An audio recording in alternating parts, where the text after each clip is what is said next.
Good morning, folks. Oh boy, forgive me for dropping you there, as if you're alive in my little camera here. And I know that's not the case, but forgive me for dropping the television. It's cold out there. It's going to get colder. That's all there is to it. We're going to have more weather extremes. It's not because of anthropomorphic, global warming, climate change, which is all a bunch of bullshit. It's a bunch of lies, a bunch of frauds, like everything else my life has been built on. That's all those bastards do is they lie, they deceive. They are the devil and the devil's children. They run the place. They own it. Do you understand that? Okay, it is the 21st of January. And now that we've gone past day 20 of January, Kamala Harris can be sworn into president. And she can finish off Joe's term and then get a couple more terms herself. And I'm willing to bet you that Hillary gets to become vice president. I'm willing to bet you. There's a lot of things that have been coming up in the news. And in case you're wondering here, and it's only about, 1:30 or something like that in the morning, but I've been asleep for a little bit, got up, dog pushed me out of bed. I know I shouldn't allow her in there. Okay, it is 1:18 in the morning. Whoa, that's all right. I'm motivated to get up and get this video done for you. This will be video B, plan B. We all should have a B plan. Well, this really is the A plan because, well, it's just going to be letter B. And this is where you have to go no matter what, because we will not be able to agree on anything else. We won't be able to agree on a doggone thing when it comes to how we're going to set up this government and all that. Here's the problem. We're already in a civil war. It is an atypical civil war. And yet I hear about a young guy in the Marines that is being charged with some sort of insurrection, that he's advocating for a civil war. How can you advocate for a civil war when you are in a civil war? You're already in the Civil War. And then Sheila Jackson Lee out of Texas, my God, that woman is full of hatred. And she hates you and me, assuming you're white. I know there's probably an Indian or two here, and probably some blacks listening to this channel. You're all invited to do it. I don't have any problem with it. But I do have a problem with Sheila Jackson Lee. She's an embarrassment, and she's so self-aware that she writes her own shit into the bill. Her own anti-white racism. And what astounds me is that her bill is so obviously anti-white. Talk about genociding whites. She's definitely on the path to doing that. That's what she wants to do. She wants to set it up so that if you make any sort of comment that you might want to survive as a race, or you like your people, you like your kind, there's a problem with that. And of course, she wants to set things up so that they're going to monitor everything on social media. You want to see an assignment for a police state, a racist? Yes, we do have systemic racism. It is against white people, against men in particular, too, on top of that. It's not going to work very well, folks. It's just not. Read that bill. She empowers the Department of Justice. She empowers the secret police, the FBI, and whatever Google, Gaggle, whatever those people have put together in high tech, she empowers all of them to go after white people.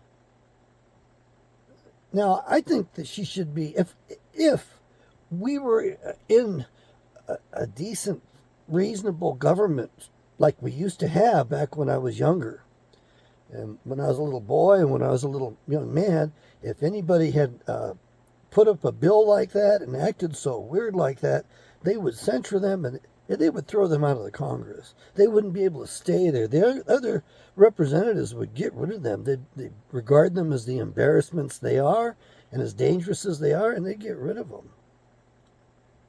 Oh. Abraham Lincoln was right.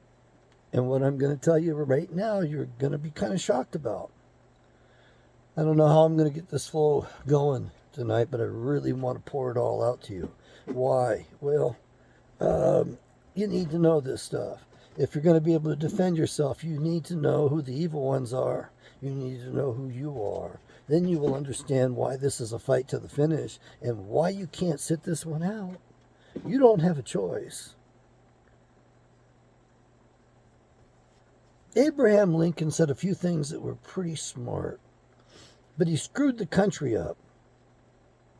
When he was assassinated, he had an unsigned executive order on his desk. And remember, he started executive orders, that little frickin' tyrant. He started executive orders. He started the tyranny from the White House. We're supposed to be run from the people's house. The Congress, in particular, was the most powerful body. You combine that with the Senate, there's where your power really was. It wasn't in your president, and it never should be in your president. But we've got it there. Abraham Lincoln had an unsigned executive order on his desk deporting the slaves, former slaves, blacks. I don't like using that word much either. The Negroes. He was going to deport them to Africa, repatriate them with gold and silver. Abraham Lincoln's belief and philosophy, which I think is being proven out right now today, is that blacks and whites, or whatever, the races weren't compatible. I guess you just have to say Negroes, Indians, Mongolians, that's what they are, Caucasians. I guess Abraham Lincoln was saying we weren't compatible. Now, before you go off half-cocked, you need to understand something. Abraham Lincoln had some experience that most of you don't have, that I don't have, and we can't have. It was inherent in his DNA. You need to understand that Abraham Lincoln was 3 in 1. Abraham Lincoln was part American Indian, part Negro, and part, well, I guess Caucasian or Jew. I don't know if you separate those. I don't know if Judaism is a race or religion at times. I don't know if those people know that themselves either, okay?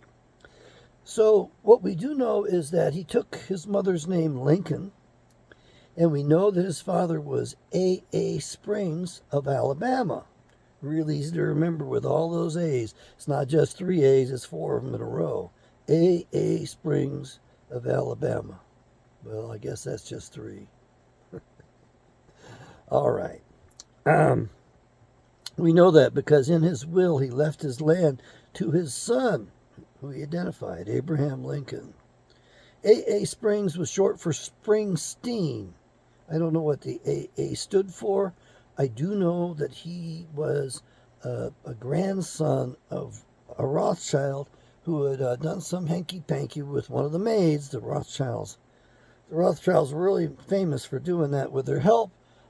She gave birth to a son, and I know that Abraham Lincoln ended up being basically, I think, this either grandson or great-grandson. And so Abraham Lincoln himself was a conflicted individual. And I think he attributed, I'm just taking a guess. I mean, I don't get to talk to the guy. I didn't hang out with anybody he hung out with. I'm pretty old, but not that old. Look, Abraham Lincoln and his radical Republican Party, and I want you to know this, and you need to know this, they destroyed the Republic. They didn't preserve it. They didn't save it. They took the Jeffersonian Republic apart and just screwed it up.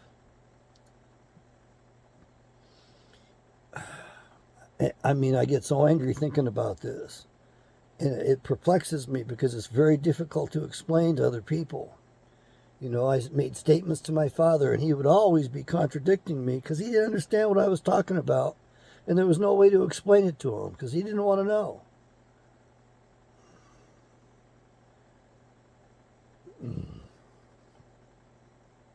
Some things I knew that I didn't even know that I knew. I would utter them, and I'd realize later what really was meant by that. I know that sounds pretty weird. Okay, pretty odd. Okay. I'll accept that.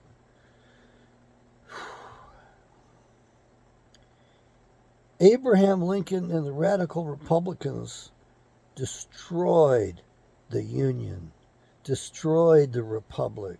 You now have a Lincolnian Republic if you want, but they turned everything on its head. And I just listened to a fellow talk about the 14th Amendment. I got to listen to it again. I really didn't think that I needed to get into what he said too much, but as I try to talk with you, I realize I really need to understand that. You see, I believe that the problem started with the 13th Amendment, not the 14th Amendment, and there's no need to even worry about the 14th Amendment. Why? Because it was imposed. The 14th, 15th, and 16th Amendments were imposed upon us. They were never voted upon. The people didn't vote on the 16th one, and the South wasn't allowed to vote on the 14th and 15th ones. It was imposed. So my belief is that if you want to recover this thing, you do it properly. And I know it's going to sound impossible, but the 14th, 15th, and 16th Amendments were never voted upon. So those need to go away. And then the 17th Amendment, which is unconstitutional as hell, all right, because it provides for the direct election of senators by the people, which is just nothing but a super congressman. I left that on the message to one of the senators' offices yesterday. I doubt they're going to understand me unless they listen to this video. Your Senate was to represent the state governments. The states authorized and created the federal government, but they put it on its head. They put it on its head because now it's the central government who was created by the state governments that were independent republics. They screwed us up, and I can't even hardly talk straight about it right now. The main thing is you need to know the 14th and 15th were forced upon the South. The South didn't get to vote. They weren't allowed to have congressmen or representatives. They couldn't elect them. They were appointed by the North. So the people were not represented. Okay? Those are null and void. All legislation based upon them, null and void. All legal precedent based upon them, null and void. Yeah, I know the attorney's going to make a lot off this stuff working on it. I'm sorry, I want to cuss again, but I was going to become one of those jackasses. I hung out with the law students, and I didn't care for them very much. I didn't want to go that route. Just didn't like them very much. I don't know what to say. I liked them at first, but as I got to know them, yeah. Look, your 17th Amendment is unconstitutional because you can't have states creating a government when they have no representation, and that's what you do with the 17th Amendment for the direct election of senators. Your senators were supposed to represent their state governments, and they came from the legislators. So in your state, let's say you're from Kentucky or from Rhode Island, your legislators would get together and they would vote for who was going to be the senators representing the state government. And those people went to D.C., and if they didn't vote the way their fellow legislators wanted them to vote, they could be fired. They would be recalled. Say, hey, you're not representing us anymore. You come back and you finish the seat off that you were elected to by the people here in the state legislature here in Kentucky or in Rhode Island, but you're not hanging out in D.C. anymore. You're no longer our senator. That would be very protective and it'd be very wise to restore that. But the problem is Lincoln decided the federal government was going to be a dictatorial thing and it was going to roll over the state governments and subvert it all. Yeah. I hope you're getting the picture. And all the other amendments, it can be argued, are out of order. They're out of order. And hence null and void. That's the step we have to go to. However, before you do that, you have to realize that the 13th Amendment, the anti-slavery amendment, is an oddball. Why? Because there was a 13th Amendment in 1812. And I know you're going to read the internet and it's going to say it has to do with titles of nobility because we can't have any titles of nobility here. Look, that's one way to look at it.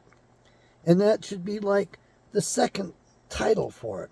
But the primary title for it, what it should be known as, is the separation of powers. And you had to have the separation of powers. Why? Because the attorneys got us into the War of 1812. And it was the Bar Association members who were beholding to the British Accreditation Regency, British Accreditation Registry. They were loyal to the Crown, England. And so they were stripped of any and all citizenship in these United States, in the several states. They had no citizenship here. That's what the 13th Amendment did. And it provided that an attorney, already being an officer of the court, of the judicial branch, okay, they're already members of the judicial branch as officers of the court, could no longer hold seats, positions in the other two branches for the separation of powers. Separation of powers. Get that in your head and get that out there. Because they muddied the waters. The boundaries were screwed up way back then. And so it's our job to recover the Republic fully. And we have to talk about how screwed up it got and where it started from. Actually, it went before that. So basically, all of your Bar Association members were stripped of, and this is the law of the land today.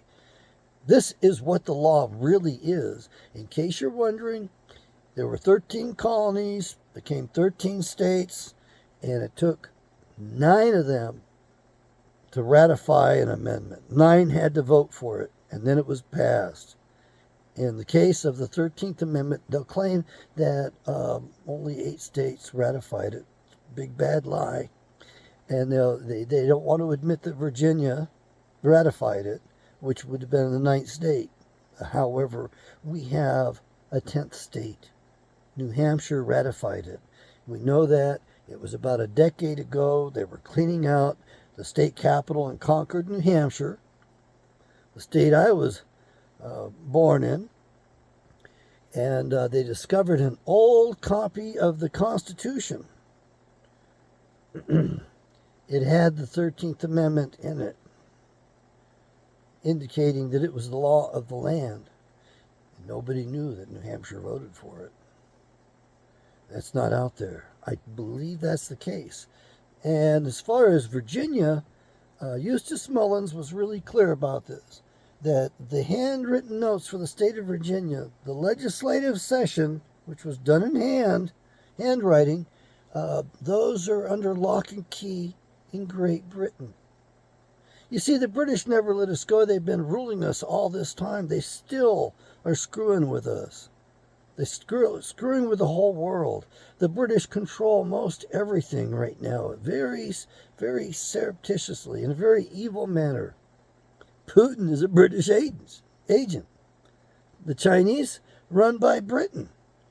America, run by Britain. That crown, when she come over, Bush the second, if you will, little George Bush, Bush Jr., the guy that's still alive, and not that low-energy guy from Florida, who actually had something to do with putting the thermite into the Trade Center, getting the thing painted up with thermite in it. Yeah, they had some sort of security position that did that. Yeah, the Bushes are They're not nice people, folks. It's a whole bad family. They're real players in it. Brown Harriman banking, that's where they got their power mostly, and that's from Barbara Bush.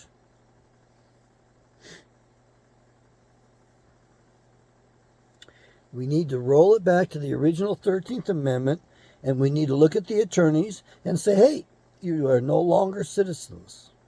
And if they complain, just say, and they're going to say, we didn't know the law. Oh, you didn't know the law. Well, what have you been telling us for a long time now? Ignorance of the law is no excuse. Guess what, boys and girls? Ignorance of the law is no excuse. Now, I'm not saying that we excommunicate them or we put them off in a barge and sink them at the bottom of the ocean, although there's all kinds of jokes about that, right? We got attorney jokes out there.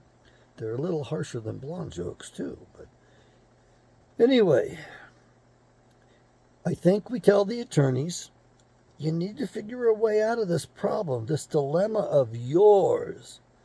And you'll do it above board. You'll publish every communication as you debate and negotiate your way to becoming proper citizens.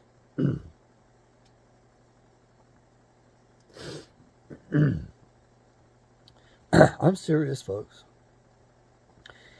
And I think the attorneys could come up with it. I think they could come up with an American, you can't, not a bar association, but some sort of an association for attorneys in the states of America. And you no longer, if you're going to be an officer of the court, you no longer can be elected and hold any seat in the Congress. You can't be a representative. You can't be a senator. You cannot be president. You cannot be vice president. You're already members of the branch of the government known as the judiciary, which is not a co-equal branch. That's a bunch of BS. Sean Hannity will tell you that. It's just brainwashing. It's a bunch of crap. Nowhere in there does it say or is it practiced. It's only said in the media. Those idiots in the media. Those traitors. Those treasonous, traitorous rat bastards in the media. Those pretend conservatives. Those fake Americans. The original 13th Amendment was passed because of the War of 1812, which the attorneys got us into, and we didn't want them doing that to us again.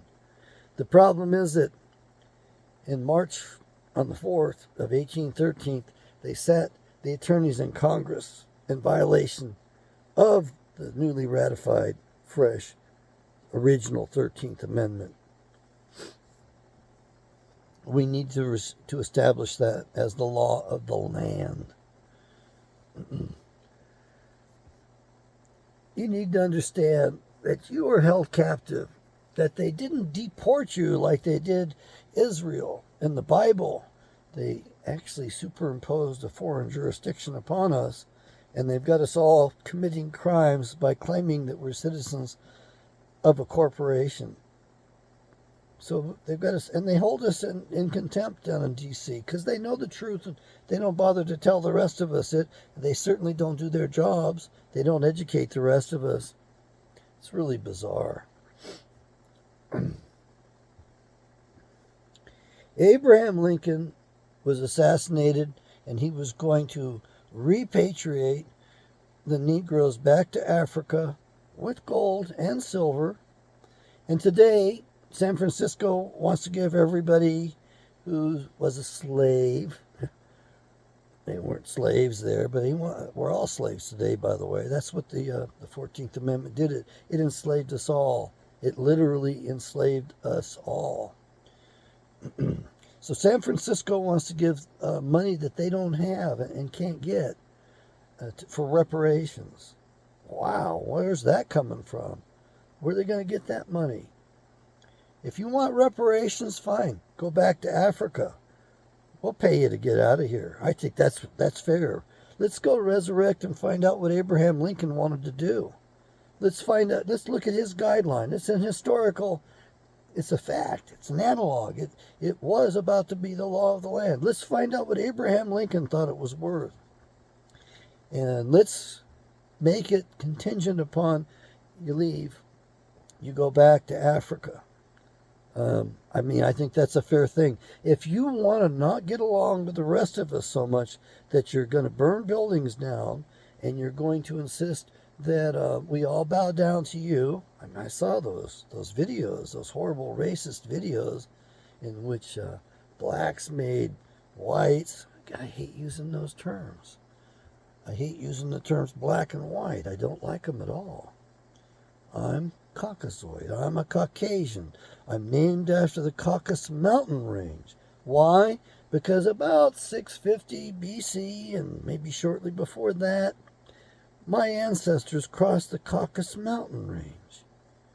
And if you haven't listened to me before, then the question should be, well, where did they come from?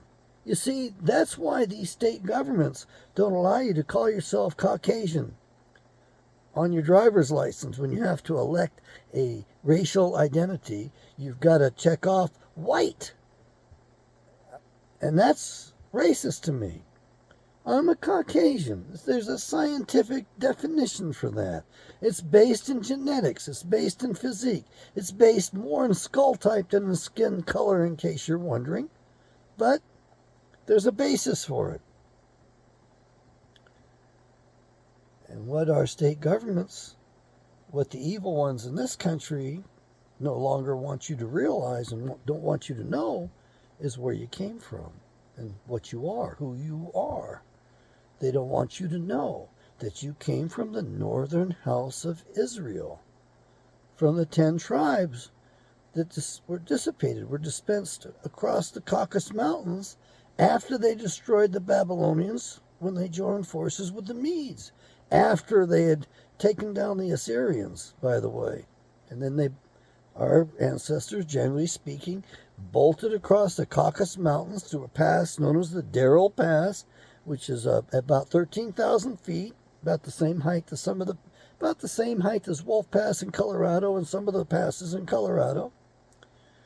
And in Paleo-Hebrew, the ancient language, which has no vowels in it, just all consonants, it says, it's inscribed, the gates of Israel. Why? Because that pass is what the Israelites went through. You want to know more about that? You get a fellow I know. Don't know him real well. Know him well enough to have been in his house. His family. Got a lovely family. Been very blessed. Reed Benson out of Missouri wrote a book called The Anglo-Israelite Thesis. His wife did a marvelous job proofreading that and typing it up for him. I didn't like the title very much, to be honest with you. And I let them know that, but it's not a bad title. It does have some pictures and diagrams in it, just like were in my history books when I was in junior high. And it's written, I think it should be a textbook. If you're going to homeschool your children, use that as part of it. And you will read in there about a princess, a warrior princess up in Darrell Pass who had a castle up there, apparently. Can't imagine it was a very big castle, but she had she was defending that pass up there, and she beheaded, was it Cyrus or Darius? She beheaded one of those kings in battle, supposedly. Now, I think it was her men who she led that did that, but you need to understand that life changed for Israelites. And in case you're wondering, paganism was born basically in that pass, and after that pass. The paganism came about afterwards. It's not as old as what they want you to think. However, there's a possibility that it might have come from previous earth ages as well. The evil ones certainly made it through the last earth age, and they're preparing to make it through this earth age. They're not going to make it this time. In their mighty wisdom, they had their man in the White House, their puppet, through an executive order, ban the knowledge of the coming catastrophe and earth cycles and ages from the public. And as a result, the institutions, the scientific institutions weren't even allowed to know about this stuff, weren't able to research it, and so we don't have good data, not as clear. And they made some lousy decisions, like where they were going to build these domes. It's a dumb decision. Deep underground military base. They built those things without having the full knowledge as to what's coming and what happens. And so people are going to go into those things, and they're not going to be able to get out. They're going to be buried under tons of ice. We have an ice age coming. That's what purifies this world. That's what helps us in the rebirth and the regeneration of the world. Remember, the earth was void without form, and the Spirit hovered over the waters. The Spirit is in many different traditions. The Filipinos, they like to call themselves Filipino. Filipinos have Tagalog. Tagalog was the mighty bird or great bird. I don't know, maybe it was a simple dove. But it supposedly hung out over the waters and terraformed the earth from the waters. And then we read in the Bible about the Spirit was over the deep, the Spirit of the Lord, and the Spirit of the Lord terraformed the earth. So we do know that this place gets pretty much destroyed and rebuilt on a regular timetable. And we're due. And the year is going to be 2046, from what I can tell from others that I respect that delve into this stuff. And the open period of problems is going to be sometime between September and December. And since the flood of Noah began on October 16th, a long time ago, I think that's the day when this thing really bottoms out for us here on the planet. It's going to be terrible, as my Navajo bus driver friend said. I just said good morning to him and mentioned this to him. That's as far as the conversation went. This was last summer at the gate to the petrified forest. I told him I thought it was the end of the Earth Age, and this gentleman knew what I was talking about. He was not that young of a fellow, not as old as I was. And he says, I hope not. It's bad for everything.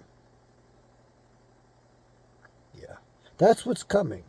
And the elite have known that for quite a while, and they're digging in, and the idea is that they're going to survive this transition and rule the roost, rule the earth in the next Earth Age like they did this last Earth Age. And the Earth Age before that. And the Earth Age before that. There's a limit. They arrived here about 70,000 years ago, which reminds me I got to call up my buddy and see how he's doing, and also ask him to explain some of this stuff to me, because there's actually decent knowledge and records on this stuff. Okay. Your plan B. This is just show letter B. You need to restore this republic. Unfortunately, you're already in a civil war. They're going to frame up this Marine because he advocated for a civil war on Facebook, I guess it was. The problem is we're already in a civil war. Pelosi, with her FBI, planned the insurrection a year before, and Pelosi actually called for the killing of somebody. I believe the story is that she said somebody had to be sacrificed on the radio to security, and that officer, that black officer, who was a lieutenant at the time, and they since promoted him and made him a captain now, Byrd, B-Y-R-D, Leroy, he's got an okay name. There's three. He's got a first name, middle name, last name. I don't remember his name, and I don't really want to mention it too much here. I don't want to call too much attention to him. You know, I want him left alone. I want Nancy Pelosi charged with the murder, since she was the one that ordered it to happen, and he did respond. Affirmative, man, something, ma'am, something like that, or I'm on it, or understood. In other words, she gave the command that somebody had to die, and they sacrificed Ashley Babbitt just because she was taller and she was behind somebody, actually, and they gave the lame excuse, which your mainstream media has now made this the truth, and it's not the truth, that she was shot while trying to break into a door. There's all kinds of noise and static on this one, but there's been no investigation. And the man, young man, he's not that young. The man who did that feared for his life? I don't think so. I don't think so at all. He laid in wait with a gun pointed on the other side of the door. He was under orders to kill somebody. Nancy Pelosi's orders. Come on, folks. Let's charge Nancy for her crimes. She's the insurrectionist. Sedition is the word that's used in the King James Bible and the Apocrypha to describe what's going on today, what's happening there. Yeah, it's actually described way back then. You ought to read the Bible. It's in there. Oh, yeah, we can argue about it if you want, but go read the Bible and come back to me and let me know. You don't have a Bible? Hit the link down below. I got 5 different formats of the best Bible in the world, and I'm proud to bring it to you because one of my ancestors brought you the original King James in 1611, and of course he couldn't be public. And I'm hoping my distant family, distant relatives across the pond, the Kents over there, will take up my cause here, take up the challenge, and do the research. I want to know 2 things. One is I want to get a copy of the family grant from King George. I think it was King George at that time in 1649, gave the family a land grant in New Hampshire on Great Bay. I want a copy of that grant. I want to see it. I want to know where it's registered at. It should be in one of the old churches, maybe a monastery there. There's got to be records of it there. Maybe in the county of Kent, maybe in London. But the other thing is I'd like to see the genealogies back then. My uncle has genealogies that go back pretty close, but not quite far enough to prove my point, and identify the Kent that consorted with the Queen and gave her 2 sons. One of them became known as Sir Francis Bacon. He wrote your Shakespearean plays, and he produced the 1611 King James Bible. Sir Francis Bacon could not be known as a Kent, because if he had gone around with the name Kent, they would have guessed who his mother was, and they would have beheaded the Queen back then. So it was a God Save the Queen kind of an act. So he had to do that undercover, so he went under the name of Bacon. And I don't remember his brother's name. I think it was under a different name as well. I don't think it was Bacon, though. I'm not sure about that. And I believe that Sir Francis Bacon had to try his brother and got him tried for his treason and got him executed. He conspired to take the crown away from their mother. Talk about family troubles, huh? Read the Bible. There's all kinds of weird families in it. Lots of drama. Lots of stuff. So I believe that Sir Francis Bacon was fathered by a Kent on the Kent estate, because William Shakespeare was a horse handler on the Kent estate. He was illiterate. There are only 4 examples of his handwriting in existence. I credit Dr. Aranzula, Elizabeth Aranzula. She's probably still alive and living in England. She divorced her husband, who was also Aranzula. I think he had a doctorate as well, quite a while back, and I'd love to be in touch with her if she's alive. She had a doctorate, PhD in English. She lectured at Gonzaga and Florence for several years. She was a young woman then. I'm going to guess she was 28 at the time. She probably was older. I don't know. I know that she was attractive and she was tall. And back then we had a little bit stronger morality. That includes me. I mean, I minded my P's and Q's. Yeah, I think she was attractive. She wasn't that much older than I was. She introduced me to her husband. And that's when I wanted to crawl under a rock and hide, because I realized the way she introduced me to her husband, and he wasn't too happy to meet me. He had heard too much about me, And I stood way above him, and he was a short dude. He was shorter than she was. And he's looking me over, and I'm thinking, oh, this guy doesn't want to know me at all. Where's the rock for me to crawl under and hide? This guy's heard too much about me. She's doted on me. And, well, I listened to the lectures. I was up front and listened to her very intently. And believe it or not, I didn't realize a lot of the stuff she was telling us about.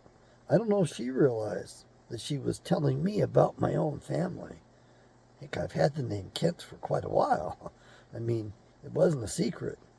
And it took me quite a while before I realized that maybe she knew what I was and who I was, and I didn't know back then. Who knows? But she doted on me. I thought it might have been an attraction thing, but now I realize that she might have put two and two together back then and didn't tell me about it, but it took me quite a while to figure it out. I'm a little retarded. I'm a little slow. I really am. I'm usually the last to know. That's okay. I don't really want to be in the gossip line, at least not at the head of it. I don't mind hearing things and learning things late, although it's kind of awkward, and I will have to admit I'm a little retarded in that sense. The girls would talk up in the back row while she was giving these lectures. They were very distracting and very disrespectful. I think that's why Dr. Elizabeth Arensula doted on me a bit. Now, there was different classes went through. It was 1 year in Florence, and there was a fellow named Stills who wrote a book called The New World Order. Published it a long time ago, and I found it in the bookstore in Anchorage, titled, well, it was the predecessor to Tidal Wave. It was a small bookstore at that point, up on the old Richardson Highway as it come out of Anchorage downtown, just before the 4th and 5th joined up. There was a bookstore there, and I bought this book secondhand with a blue title called The New World Order. It began with it seemed like almost 3 chapters before it got into something good. It was poorly organized in that the fellow was writing about Richard Nixon was going to possibly stay in office forcibly, get tanks down in there in D.C. and not give up his place, which, of course, nobody cares about that. It didn't happen at all. He wrote about that, and then he documented the stories, the lectures from Dr. Elizabeth Arensula in his book and never gave her credit. I was pretty incensed by that. I basically wanted to meet him and give him a piece of my mind and tell him, you need to give the teacher the credit. I know you sat in the same lectures I did just by what you wrote in the book, because you didn't come up with that. All that stuff about Solon, all the stuff about Atlantis, the stuff about that was in the book. I need to get that. I think I still might have that book. I hope I do.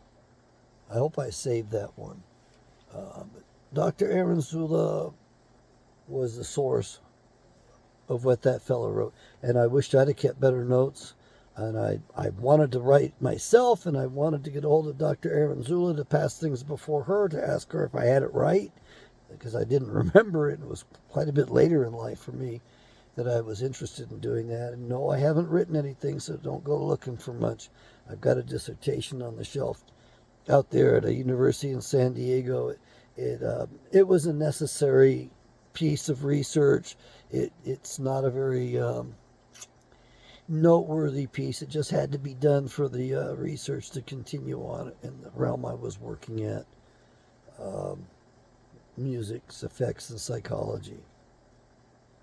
It was a real experiment in a lab, so in that sense I'm proud of it. It was a proper one. It wasn't, it sure as hell wasn't plagiarized like some of the other people did. All right, folks. I think you need to understand plan B is what's at hand, and that is we have to get this place back. And we don't have to. The interesting thing is that what I'm picking up in general from these people with more knowledge than I have is that we shouldn't even deal with these people. That our best approach is to ignore them, ignore this corporated incorporated government. Ignore these corporate governments because they're not organic governments. They're not our proper governments that we started off with by a long shot. And what we need to do is form our own governments and ignore them and not challenge them, because if you get involved in challenging them, you're in trouble. Well, for one, at worst case scenario, you do something physical and you end up, with guns a-blazing and who knows what kind of military movement's going on. Then you're committing crimes basically, and you're actually empowering them. You're challenging them in a way that empowers them, and you're getting trapped in their bunch of fictions. They really don't have jurisdiction over us. So you've got to figure that out. I have to figure that out. We have to adopt the proper perspective and know the right terms, and basically we have to be prepared to go into court without an attorney and declare that we are not under their jurisdiction at all. And they're actually in violation of the laws, and we have to know what those laws are. I guess every judge is supposed to have signed some sort of oath, and most of them have never signed those oaths, so those aren't on files. So there's a crime there. I believe they're supposed to have some sort of bond in place so that if they harm somebody, they can make good on it. So a lot of things that are ass backwards in this country. And so we have to declare ourselves landed citizens of our states. Our states are republics, individual republics. We have to go back to that and ignore this Democrat-Republican bullshit. It's a dirty bird, and those are two wings of the same dirty bird. And we need to form our own governments. We need to form our own grand juries to bring them to task, to try their asses, to charge them with crimes. We need to do it on our own separate and ignore them. And the more we ignore those folks and the more irrelevant we make them, the less power they're going to have. And that's the way to go. It should be a crime to do a lot of the stuff that they're allowed to do there. Insider trading. Is that fair? Oh, hell no. Martha Stewart did how much time for insider trading?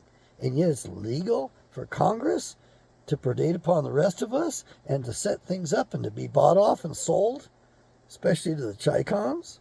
Good God. Or to the British? Rothschilds. Oh, I'm still waking up and I want to go back to sleep. I got some appointments in the morning. I'm going to go about my hobby, shoot some air guns. Got a match to do. And I always come in last. So what? I'm using the gear that nobody else is using. I'm using the cheapest stuff. It's a damn Springer. And, I'm actually pulling it off. So I know if I can become good using a Springer, well, it's a challenge. I mean, the last time I did 2 matches. I broke 400 the first one. The second one, I broke 500. I never got into the 400 before that one. Worked on my breathing and, took my time and just developed my skills a bit on that. It's fun. It really is. And they play some old music there that I haven't heard in decades. It makes me feel like a child in some ways. It makes me feel innocent in some ways because we were very innocent back then. Matter of fact, a spiritual teacher of mine said that what amazed him when he came to America, came through Canada, couldn't get through into the country directly. He had to go to Vancouver for a bit before he came down here. Came from India, Lahore, the Pakistan area. I guess he marched people back when the British, which they always do, is they divide the people that are strongest and put a border right in the middle of their territory and force them to go to one side or the other side. They do that to keep people weak. They did that over in Iraq and Iran. They do that. They did that everywhere. They set the borders up so that the strongest people would be weakened by it so that they could, dominate over folks. They did that in Africa. They did that everywhere. They did that in the United States. They had the Canadian Indians going after us. Remember, they put a triple bounty on long blonde hair. You tell me it's not a genocide. Then what are they doing targeting our women? And then there was a double bounty on all other colors of long hair. So there was a double and a triple bounty on females in the colonies. And there was a standard, simple bounty on men's scalps. We've been dealing with a very wily enemy for a long time, and they're intent upon genociding us. And Sheila Jackson Lee is going to continue and make that part of public policy. She should be declared the racist she is and be run out of office. She shouldn't be allowed to be in office. Anybody who voted for her should be very ashamed. I mean, they don't want to be fair, and you think you always have it coming all the time. You've been blessed to be here, to remain here. Abraham Lincoln wanted to deport you. You want reparations? Fine. Go back to Africa with your reparations then. I mean, my God, you'd be such a blessing to that continent. Generally speaking, you're far more educated, and you have, well, I think you have some talents. Don't you have some talents? Do you not? Some of the folks, the black folks that have gone back to Africa just to visit and take a look at it, loved it. It's got a lot of wealth. There's a lot to be developed there. There's more resources in the continent of Africa than any other continent on the whole planet. Anyway, Abraham Lincoln, being a three-in-one man himself, said the races weren't compatible. I can't help but wonder how conflicted that man was. I know he had Marstand's syndrome. He had a concave chest. He had an odd kind of a disposition, if you will, prone to some depressiveness. And his wife married Todd Lincoln. There was actually a certificate of lunacy on her. And it may have been her that pulled the trigger. That was never properly investigated. I do think there's a good chance that she framed up John Wilkes Booth because the Congress refused to give her widow's pension for 3 years. I lived in the South for a 4-year period. Actually, more than that. I learned how to speak in the South. So I think I lived in the South for, I don't know where you call the South anymore, but 5 years of my life. Lived 4 years in Mississippi and lived in North Carolina. Congress refused 3 years in a row to give Mrs. Lincoln her widow's pension, her widow's benefits, because they all knew that she had pulled the trigger. She had conspired with John Wilkes Booth to merely kidnap her husband and to take him off in a ship, get him addicted to opioids, and drop him in the streets of Washington, D.C., where he would be irreparably harmed, his reputation damaged beyond any sort of repair, and then she could have taken her husband off and had him all to herself. And why? What motivated Mrs. Lincoln to put that Derringer up there and wait for the perfect moment and fire the one shot? She found out that he had had another woman and had 2 children with the other woman. And so when John Wilkes Booth jumped off that balcony, and I think he might have broken an ankle or injured himself, and yelled what he yelled, which I don't remember what it was. It's some famous lines. Maybe you could put it in the comments for me down below, please. He was basically trying to let people know that he'd been framed up. He was the patsy. And he went off. And by the way, he was associated with the Rothschilds, with the Knights of the Golden Era, which George Washington started as a Mason. Anyway, what I'm getting at is history is richer than what you or I know. It's richer than what I'm ever going to know. I don't plan on delving into this stuff. I got other things that are important to do that I enjoy. So you need to look at the murder of Abraham Lincoln and investigate that, because I don't think we have that quite right.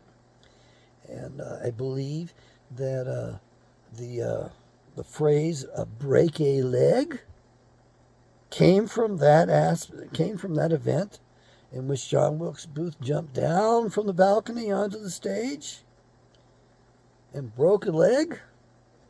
I think that's where it come from. You know, the good luck thing they always said going out on the stage in a play or in any sort of thing was break a leg. Yeah, I got to I got to do one of those civic plays in Spokane, Washington a long time ago. That was another life for me back when I played guitar. Back when I sprung both of my wrists in a bicycle accident and they healed up and I finally was able to play. I couldn't play during all the rehearsals very well, and then finally I opened the guitar and the amp up, and I got tired of this jazz musician. And he was a good player, but it was jazz, and I finally I got kind of pissed off, and the conductor was conducting, and he decided this young jazz kid was going to be doing the solos. He was a better musician than I was. Okay, different discipline. And I opened it up with a double bend, a nice screen, brought the volume up, and an old tube amp, wide open. And then I backed off after that because I thought it was too loud, and people were a little upset. They said, no, open that son of a bitch up. I mean, it really sounded like a cry. I mean, when I hit that thing and brought the volume up, it sounded really, it was a wonderful sound. I missed that old tube amp with those speakers and that old guitar. Yeah, sold that guitar quite a while back. Hope that gentleman likes it quite a bit. He was from Colorado. And that amp, boy, with that guitar, the sound was pretty good, but I hurt my hearing. I played too loud. Bilateral hearing aids. That's why I'm an advocate for getting rid of the FBI, ATF, all that crap, and getting rid of these gun laws. Donald Trump let me down. I thought I heard that he was for hearing protection, and we were going to be able to have suppressors like they do in the rest of the world, so we could protect our hearing. My hearing was damaged, the left ear in particular, shooting .22s as a little boy. I like shooting .22s, can't shoot the big guns much anymore. I had them and I shot them. Even was shooting 10 gauges for a bit. Boy, my dad, what a shot he was. He knocked down a mallard that was passing over, high pass shot at 100 yards. I know you're going to say, Dr. Kent's bullshitting. No, my dad was using a 10 gauge Magnum, and that son of a bitch reached up there 100 yards and just knocked that bird dead. I mean, anything within 100 yards of him and that old Mossberg of his, man, it was gone. One time we were walking the marsh and the flats at Palmer, hay flats, and mallard popped up in front of my dad quacking. And he, bam! Cloud of feathers. I mean, a cloud of feathers. And he looks over at me with this grin, this wry grin on his face, the sort of eating grin. I'll try not to cuss so much here. And said, I guess I don't have to look for that one. He had destroyed the bird because, in the dusk light, in the evening light, he misjudged, and he should have waited till he got out a little bit further from him. So the shot must have just destroyed the bird. There's nothing but feathers in the air. Oh, I miss those days. My name was on that shack, and I was supposed to be able to inherit that and get that. But my dad and Charlie, I don't know what was those guys. They got older and they became killjoys. And Julie was willing to take care of the shack. My God, it would have been a wonderful thing to have if they'd have just tolerated Julie's sexuality. Julie was one of the original transgendered. Did the full thing a long time ago. Told me her story. I wish she hadn't. I like knowing, treating her like a lady. I mean, I like that better than when she, told me what she was about. Then I couldn't see the woman anymore. All I saw was the man, and it was an irritated man who, it was bizarre, wanted to force me to have a relationship with her. And it's like, You're my friend. You're a little older than I am. You know, I mean, and I wasn't interested. I mean, if I can't have children, forget it. You know, and I mean, she couldn't do that. And I think she's off, and she's. I just wish that Charlie had accepted that and treated her better, and that my dad hadn't been under Charlie's thumb so much. My parents took care of her when she was ill for about 6 weeks. Julie explained things to me, and I'm not going to violate a confidentiality too much, but I will say in defense of her that when she explained what her life was like before she did the surgery, it made sense to me. It actually made sense. And I was shook up for about 3 days after she revealed this, because I'm just taking my friend out to lunch. I'm not interested in doing anything else. And she comes all dressed up and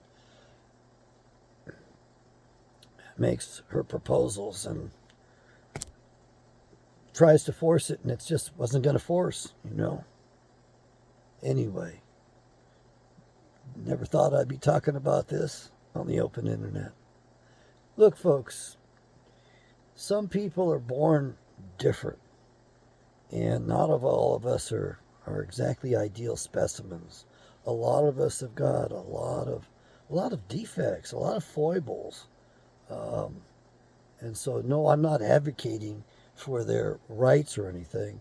I think in the case of Julie and the men that she knew that also transgendered, they had some other stuff going on. And it was a rigorous thing back then. They actually had some requirements, and they went through with the whole change. They didn't do it partially. But you know what kind of gets me more than anything else, as we sit here talking, is that nobody wants to become a man anymore. Everybody wants to be a woman. You know, it's like, I know there's a few women out there that want to become men, but not very many. And in the penitentiaries, there were a lot more men that were insisting, you know, we had to respect them and their wishes and do this surgery for them, which one of my supervisors who helped train me up, Dr. Fleming, he worked with the transgenders for quite a bit, and he told me he thought that they were body dysmorphic, and it was self-mutilation, and they should be really getting therapy to accept themselves the way they were, instead of going through these horrible gyrations.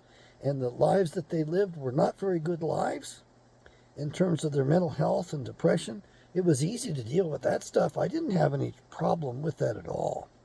But this idea that you're going to affirm them by requiring children to be mutilated, by requiring children to be exposed to all kinds of stuff they shouldn't be. They should be allowed to be children in a safe space and grow up, and they can make a decision later in life. To be honest with you, if I had to establish a guideline, I would tell these folks, you can't have the surgery below the age of 25, because then they would have enough time to make sure that that's the way to go. It'd be enough time to sort it out. You see, what we discovered from Dr. Money's research, when he did the research on twins, and he actually basically twin boys and one became a girl, what we discovered is that in every one of those instances, of which there were only two, to be honest with you, the one that had been transitioned into the other gender as a child without any, they weren't consulted on that. They committed suicide, hands down. So you folks out there who think you're rescuing people and helping them, you're insane. You're nuts. Your suicide rate is going to be going up in about 7 years. It's going to be going up drastically. You know, and in 15 years it'll be even higher yet. And the suicide rate among folks that have had this gender identification difficulty, problem, the dilemma, you know, the torment of it, they're going to be committing suicide in large numbers.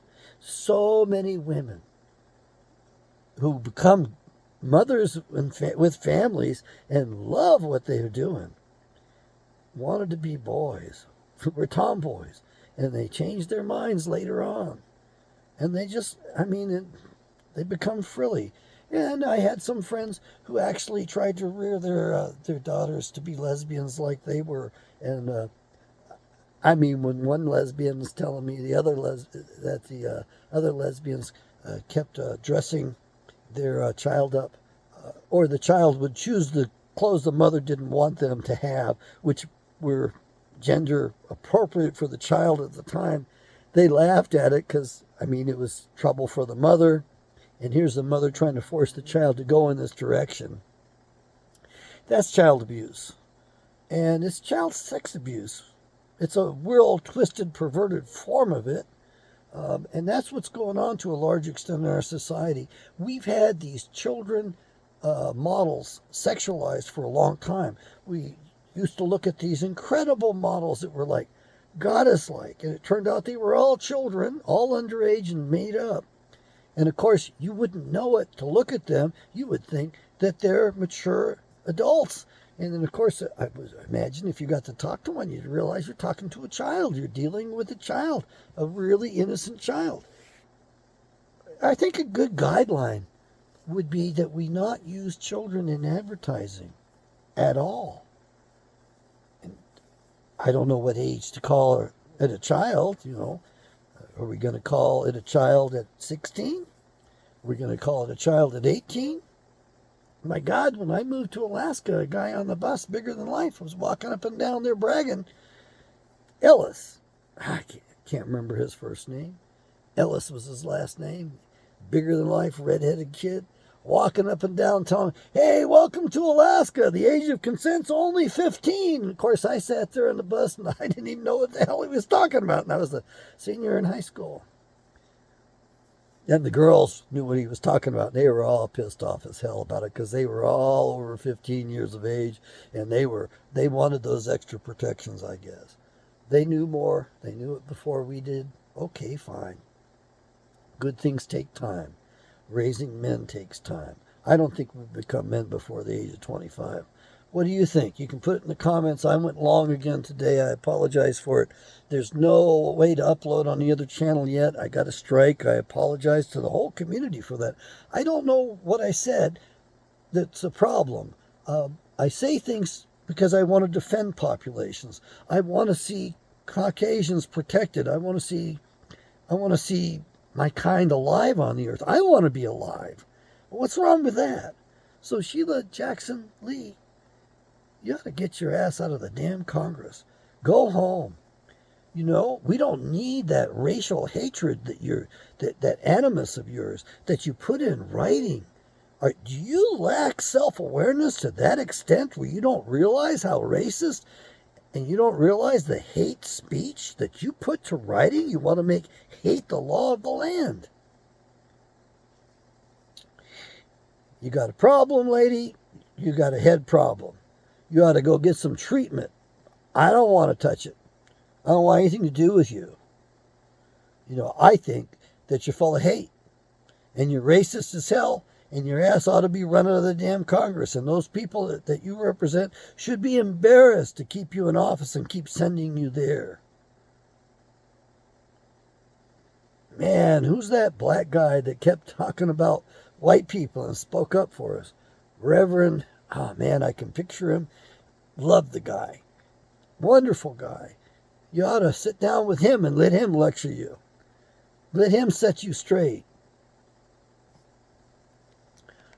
All I can tell you is that the black man got disrespected a long time ago. The government got involved in it and destroyed the black family. That was not a fair deal. It was the Great Society of LBJ was purposely designed in order to destroy the black family. They did it there first, and then they mainstreamed it to the rest of the country. They went after native populations to destroy that, and then they finally took it to the suburbs. And so they destroyed the family all the way around to weaken this nation. That's your warfare of today. I don't have any more for you. May Yahweh bless you. May you bless Yahweh. May Yahweh and may you and may I, may we all do our part to restore our republic. and save America and save the world from these Satans, from these demons. Over and out. Yahweh bless.